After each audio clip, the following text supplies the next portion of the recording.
معاكم إبراهيم.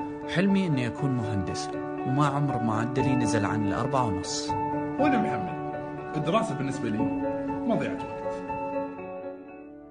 أبشركم، حلمي تحقق وصرت مهندس زي ما تمنيت، وأنا الحين أشرف على أغلب مشاريع المملكة. كان بإمكانك يكون لك دور في هذا المشروع لو بس ركزت شوي في دراستك. أنا الحين مدير هذا المشروع. طيب يا مدير المشروع، أنا بس الواجهة بس ما هي عجبتني، ريت تغيرونها وتخلونها كلها كاملة قزاز. وعلى فكرة أنا ترى صاحب المشروع هذا. خصوصا الواجهة اللي تكلمنا عليها هذه أول دفعة، وخلي الباقي معك.